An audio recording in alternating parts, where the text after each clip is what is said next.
এতিয়াও প্ৰচলন হৈ আছে। ইয়াৰ লগে লগে মদ ভাং জুৱা এইবিলাকো চলি আছে।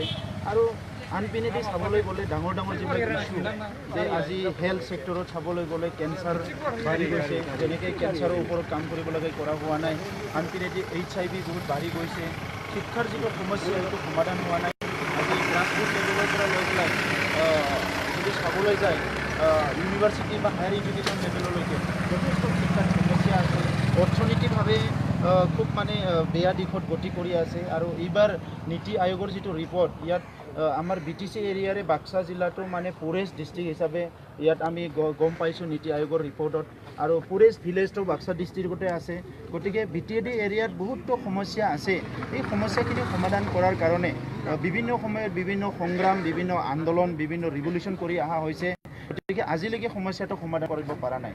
সেইকাৰণে নিখিল বড়ো ছাত্ৰ সন্থাই যিহেতু এই অঞ্চলৰ সমাজ জীৱনক লৈ পেলাই যোৱা 50 বছৰে কাম কৰিলে, এই মুহূৰ্তত আমাৰ এনাদাৰ এটা প্ৰিপাৰেশ্যনৰ দৰকাৰ আহিছে যে ইয়াত বড়ো, অনাবড়ো বিভিন্ন জাতি জনগোষ্ঠীক লৈ পেলাই এটা এডভান্স এটা ছ'চাইটি এটা গঠন কৰাৰ কাৰণে কাম কৰাৰ এটা সময় আহিছে। আৰু এই কথাবিলাকে লৈ পেলাই আমি এটা ৰেলীটো আৰম্ভ কৰিছোঁ। আমাৰ মাজত আমাৰ এপছু ভলেণ্টিয়াৰ্ছৰ মাজত আমি আলোচনা আৰম্ভ কৰিছোঁ যে আমি খোজ কাঢ়িম, আমি চিন্তা কৰিম, আমি প্লেনিং কৰিম, আমি চাম, আমি চৰ্চা কৰিম, আলোচনা কৰিম, আমি মানুহক শুনিম। চ' বিভিন্ন কাৰ্যসূচী লৈ পেলাই এই ৰেলীটো ইতিমধ্যে আৰম্ভ হৈছে। আৰু আমি আশা কৰিছোঁ ৰেলীৰ পিছত আমি এটা পজিটিভ এটা পৰিৱৰ্তনৰ কাৰণে এটা পদক্ষেপ ল'ব পাৰিম, সেইটো আমি আশা কৰিম।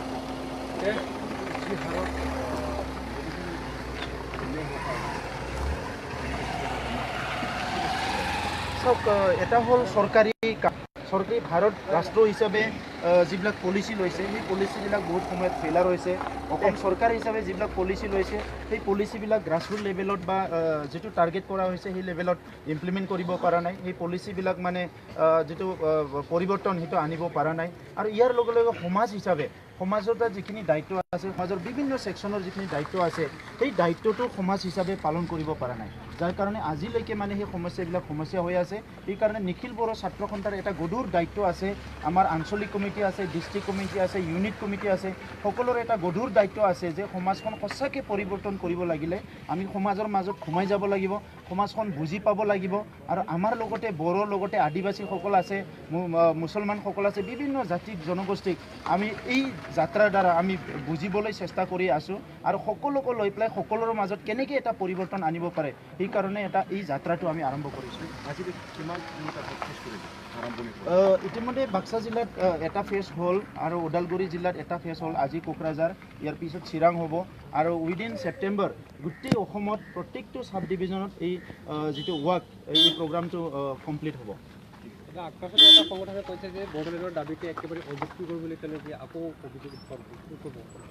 নাই, আক্ৰাসিত আজি কোৱা নহয়, এইটো আগৰ পৰাই কৈ আছে। আমাৰ চিম্পাতি, আমাৰ মৰম সদায় ৰাজবংশী জনগোষ্ঠীৰ লগত আছে। ৰাজবংশী জনগোষ্ঠীক, কোচ ৰাজবংশীক আমি সদায় মৰম কৰোঁ। তেখেতসকলৰ সৰ্বাংগীন উন্নয়ন আমি সদায় বিচাৰোঁ, আজিও বিচাৰিছোঁ, পিছতো বিচাৰিম। গতিকে আক্ৰাসো কি কৰি আছে, আমাক লৈ পেলাই কি চিন্তা কৰি আছে আমি নাজানো।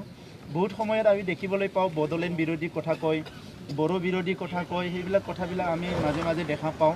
কিন্তু আমাৰ ৰাজবংশী জনগোষ্ঠীৰ প্ৰতি কোনো আমাৰ বেয়া ভাৱ নাই। আমি কোনোদিনে তেখেতসকলক মানে আমাৰ অন্তৰৰ পৰা আমি বেয়া নাপাওঁ, আৰু তেখেতসকলক আমি অসন্মান কৰিব নিবিচাৰোঁ। তেখেতসকলৰ যি আছে, সংস্কৃতি আছে, পৰিচয় আছে, সকলো জীয়াই থকাটো আমি বিচাৰোঁ। আৰু আমি সদায় ৰেডি আছোঁ যে এক কিঞ্চিত তেখেতসকলক কিবা সহায় কৰিব পাৰে নেকি, ৰাজবংশীসকলৰ সমাজ জীৱনত, তেখেতসকলৰ সুৰক্ষিত জীৱন, তেখেতসকলৰ উন্নয়নত কিবা আমি সহায় কৰিব পাৰোঁ নেকি, সেইটো আমি সদায় চিন্তা কৰোঁ আৰু চেষ্টা কৰোঁ। গতিকে আজি ছিষ্টেমেটিকভাৱে তেখেতসকলে কিবা পোৱা নাই, অসম চৰকাৰৰ, ভাৰত চৰকাৰৰ বা BTCৰ এই সংগ্ৰামবিলাক কৰাৰ তেখেতসকলৰ অধিকাৰ আছে। আমাৰ তাত কোনো কোৱাৰ অধিকাৰ নাই, যিহেতু ভাৰত এটা গণতন্ত্ৰ দেশ। ইয়াত সকলোৰে মানে কনষ্টিটিউশ্যনে অধিকাৰ দিছে। গতিকে কনষ্টিটিউশ্যনৰ অধিকাৰটো লৈ পেলাই তেখেতসকলে সংগ্ৰাম কৰিব।